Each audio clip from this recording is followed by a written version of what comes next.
Punch it. Punch it. And we punched it. Okay.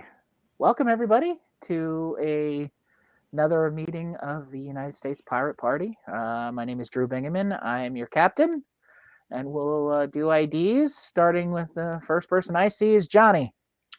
Hi, John Robinson, Secretary of the Pennsylvania Pirate Party.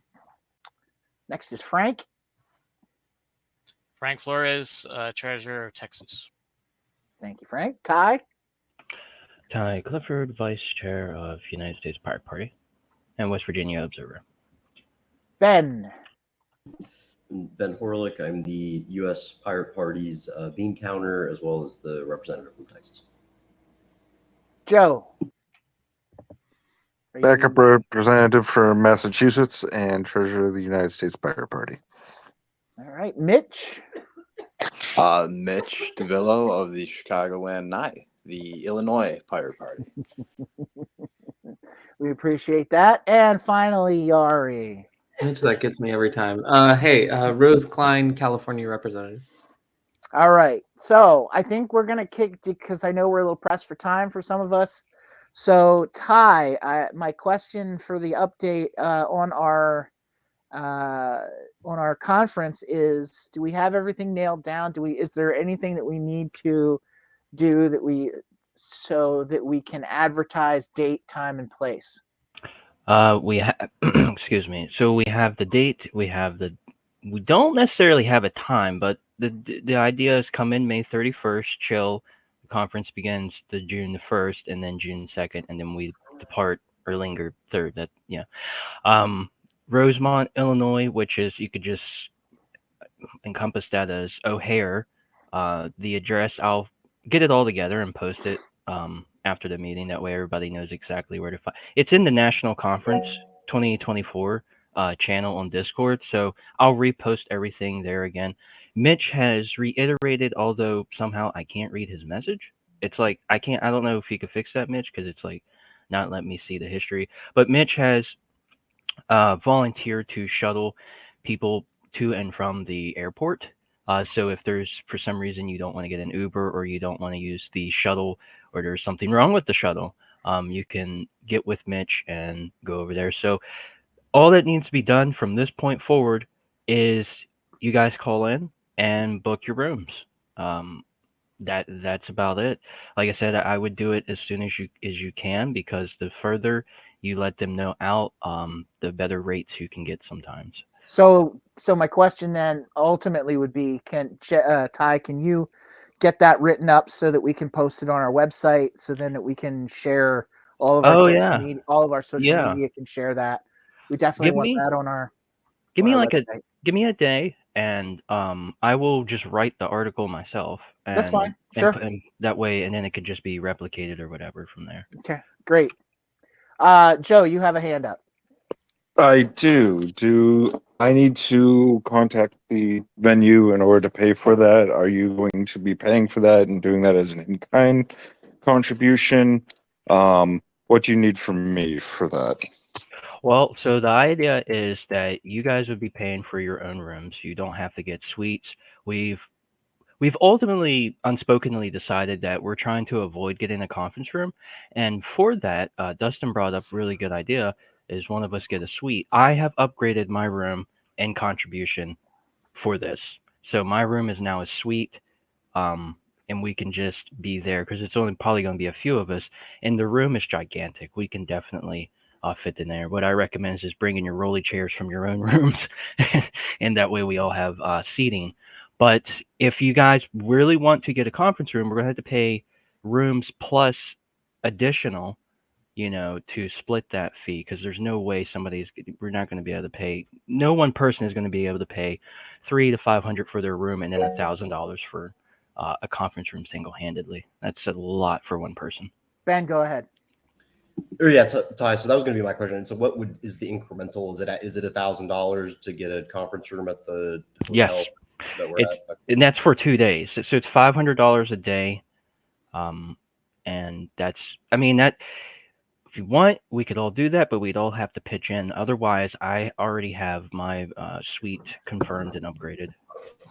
And then and maybe just again spitballing here, because in the interest of like maybe because I thought the last time we had talked about it was that there was some interest in having one just so like if we're live streaming some of the more official proceedings that looks a little more professional, I guess. I mean, is there like a co-working space somewhere in the near vicinity where we could get a conference room for a day that might be a little bit less than that? I don't expect you to know that offhand, but I don't know if there'd be other solutions for that.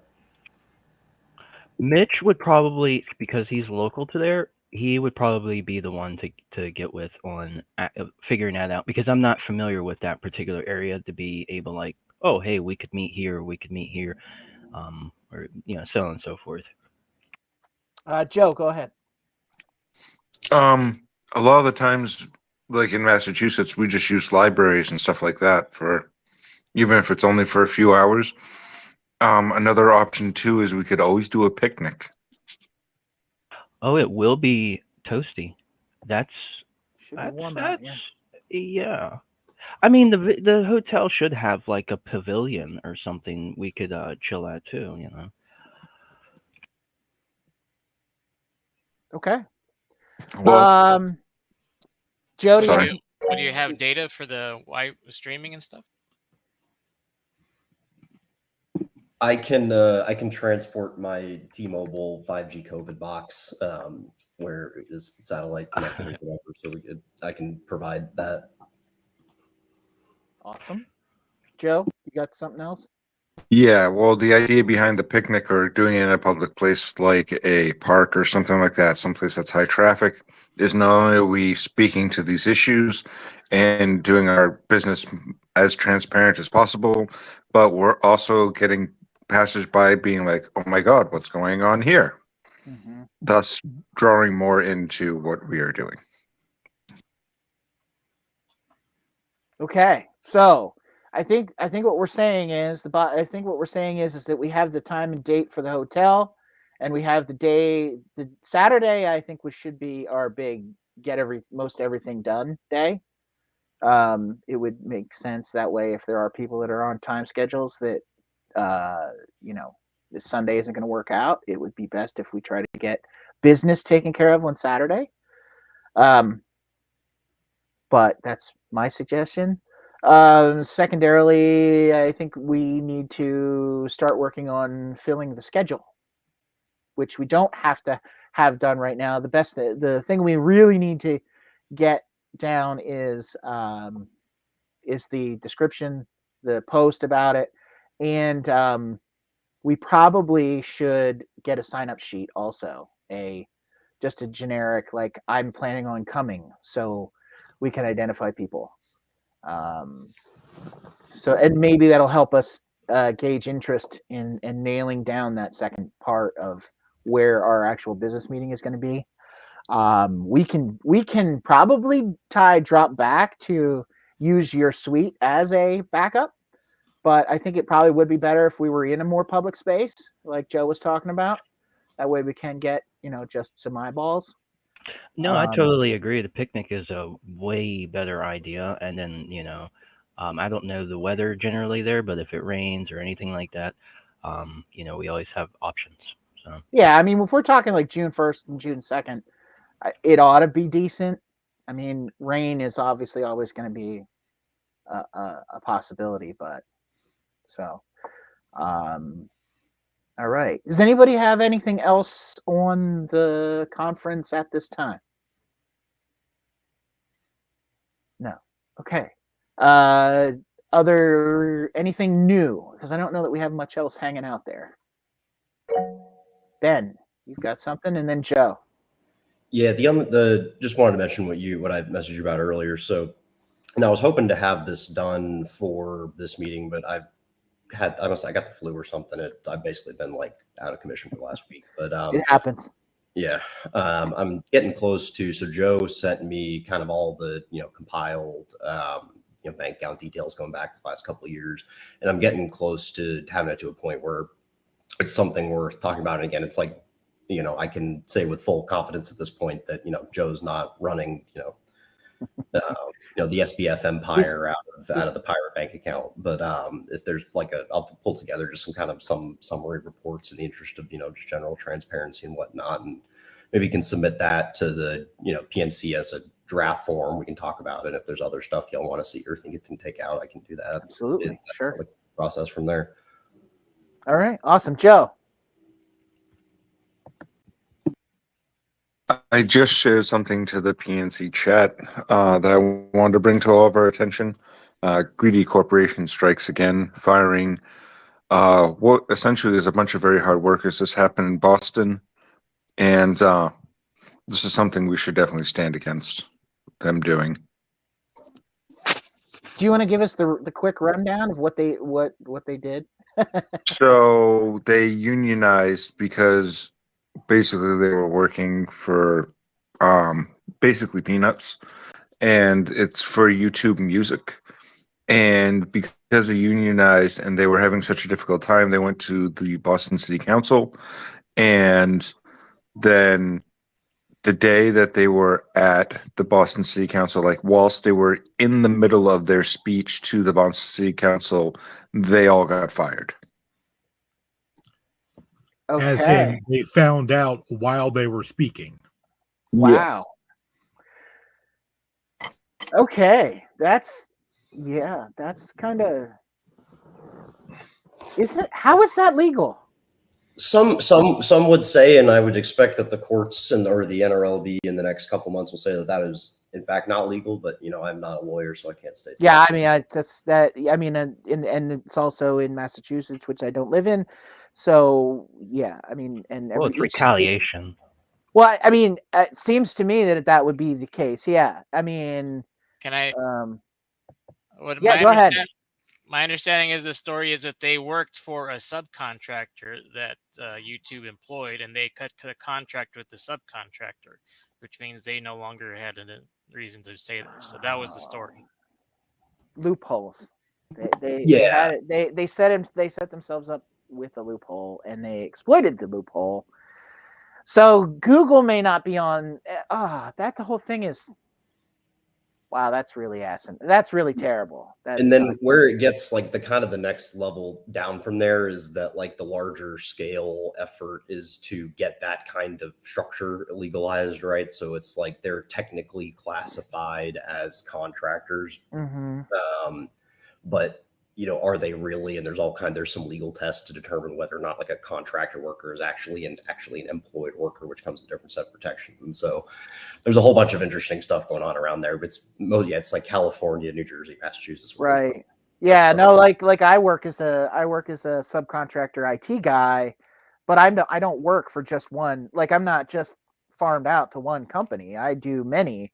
And so, yes, I'm truly a I am a subcontractor. So, I mean, so losing one, let me put it this way, losing one account is not going to put me out of work other than the work that I do for that company.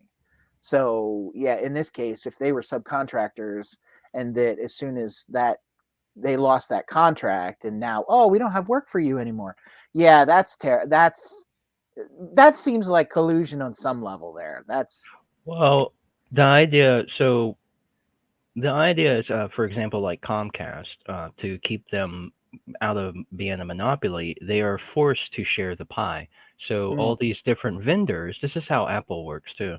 All these little different vendors come in and they're white labeled.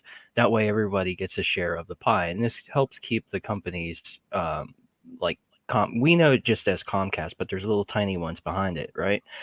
And the problem comes in when they cut them off, just like they did these YouTube Music people, right? Where do we balance? Where do we draw the line? Do we want to keep them from being a monopoly, or do we want to just tax them more for exploiting the structure? It's like if we stop them from using these vendors, we increase their power of being a monopoly. And then if we don't do it, we increase their power of exploitation. So my question would be in this case, how were these employees compensated?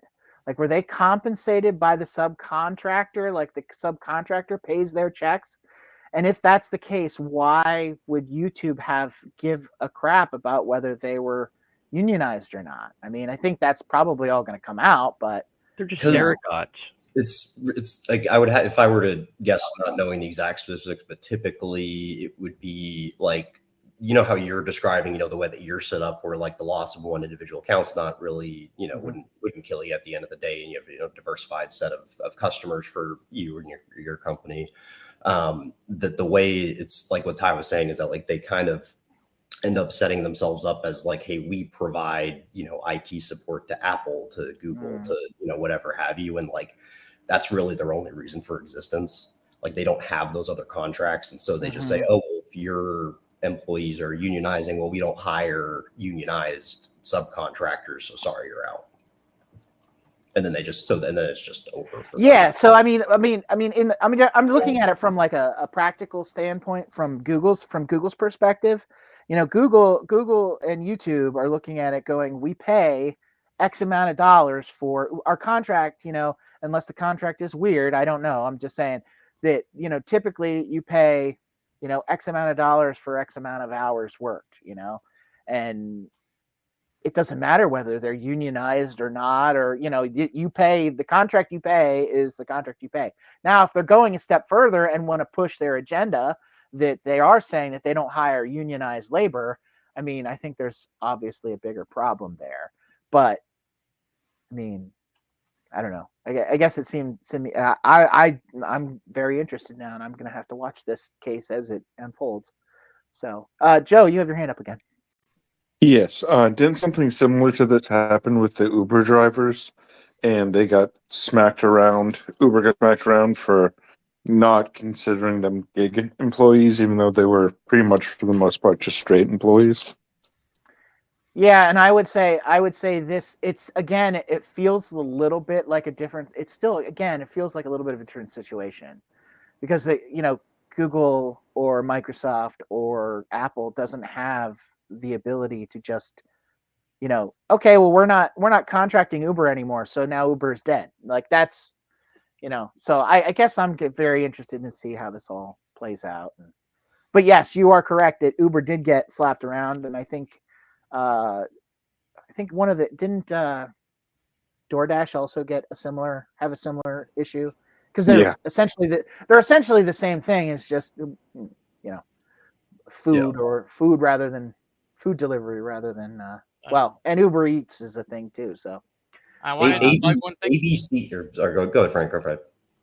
I wanted to plug one thing. If y'all were interested in labor rights and that kind of stuff, there's something called Means Morning News on Means TV, which is a worker co-op, worker-owned news organization.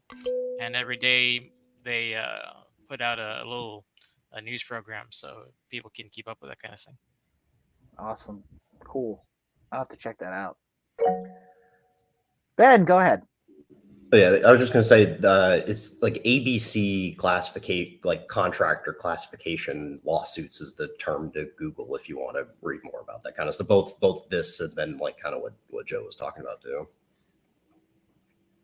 Yeah, I think a lot of us need to probably get a little bit more educated on this stuff, because our corporate overlords have seen fit to fuck us over in just about every other place, and you know, so yeah. Anyways, anything else? Any other reports? Anything else we need to bring up business wise? No, I don't have anything. Okay, so the homework assignment is, Ty, we need to get that our announcement out for the conference, and maybe I'm guessing maybe Yari can help with the form for signing up. Yeah, I can make one if you need that. Yeah, I think that would be a good idea to have a form that says yes, I'm coming in person. Ty, if you message me with anything you would like on that form, I can make it. Yeah, will do. And we can also, because we're gonna be streaming stuff as much as possible. I guess maybe we could just say, if somebody is not going to be able to make it and just wants to put their vote in that says that they will be virtual, maybe have a checkbox there, in person or virtual. Hope that should be pretty easy. I think it's Joe and then Mitch. I was going to ask for a homework assignment for Mitch to scout out possible areas. And what I would really suggest is we find a public place to meet, like a library or whatnot, to get everything done, and then have Sunday as the public blitz. I think that's what you were alluding to. Okay. Yeah, that would be no problem. Joe, before Drew, you kind of covered already what I was going to bring up. So I just want to ask okay. Joe then, would you prefer me to look towards a library or a public park, or what would you prefer me looking at? Because I do believe the suite that Ty suggested is the is that where we're gonna be, Ty? Is that where you suggest we hold the like formal voting portion of the conference, or what would be the suggestion for the suites use? So the suggestion for the suite use is just it's an all else. It's an all else. So if everything doesn't go the way we want it, or it just turns out it's better, then we can meet there. I mean, we can meet, just a meet and greet that night, or we can just meet in the lobby, just to say hello to each other, all that stuff. And then Saturday, that's when we can decide, do we want to use the suite for voting, or do we just want to, if we find a really good picnic area, why not just do it there twice in a row? That's what, that's what the suite is for, basically. It's just having it there just in case. Right on. Okay, perfect. And then I guess just to kind of say what I was going to say, but like I said, Drew, you covered it pretty much, was just Yari for the form. I don't know if we've established that this is what we're going to do, but I think it would be a really good idea to RSVP for the event regardless, whether it's virtual or whether it's in person. I think those who RSVP should be the ones that are voting. So if you RSVP for the conference, you get the vote. If you're in person, great. If all you can do is virtual and send in your vote, great. Okay, awesome. I think we've got some stuff rolling. And then the other homework assignment for everybody else is try to think of stuff that we can fill our time with over that weekend, and we can start building a schedule. Real quick, Yep. one more thing, but what time do you think the conference should start? Like, Saturday 9 in the morning? Do we have some late sleepers? Are we okay with getting up insanely early? I would say if we're just going to be taking care of business on Saturday, which is not super heavy, we could start a little bit later in the morning. But if we fill the schedule, we can fill the schedule with things that are not necessarily voting earlier, or if we have a lot of people coming, maybe we should start earlier. Go ahead, Yari. As a West Coast representative, I want to suggest 10 a.m. as the earliest thing Central Time, because whether it's me or other folks coming in virtually from over here, 10 is 8. And I think 8 a.m. is probably the earliest we can reasonably expect. Yeah, that's Central Time, right? Yeah, 10 a.m. Central Time is 8 a.m. That's right, Pacific. Chicago Central Time. Okay. Yeah. Yeah. Yeah, I see. I would agree. I would agree. 10 a.m. is kind of my earliest suggestion. So 4 a.m. is out. well, if we go that long, maybe. I mean, as long as Ty doesn't kick us out of his suite. Usually, what I suggest as a window of time that anyone can is just like 10 a.m. to 10 p.m. Like 10 a.m. Pacific time, 10 p.m. Eastern time, which Central Time would mean 8 a.m. 8 p.m. That's me, right? Or 8 a.m. 10 p.m. I don't know. 10 a.m. to 7 p.m. Central is what you're suggesting, I think. Yes. That's 8 a.m. Yes. Thank you. Yes. Yeah, East Coast. Thank you, Ben. I got it. Something like that. Yeah, 10 a.m. to 7 p.m. Central. I think we can stretch it a little into the evening. So I would even say like 9 p.m. Central as the max. But usually don't go earlier than 10 for people and don't go later than 10 for people is a good. I think that's a good guideline. All right. Last chance. Anything else? Nope. Mitch, go ahead. I suppose it's not the most important thing in the world because there are other things to nail down for the conference. But last year's conference was Piratey McPirateface. And the year before that was Pirates Reborn. So the 2024 conference does need a theme. Yes, we do. I totally forgot about that. That was brought up Me last too. week, and we didn't. It was brought up last week, and I was ready to hammer it home, but then we kind of failed on it. I don't know how we can go up from Pirate Face. I'm not gonna lie. I don't know either. Pirate president. The pirate president. I don't know that we're ready for that yet, but we'll see.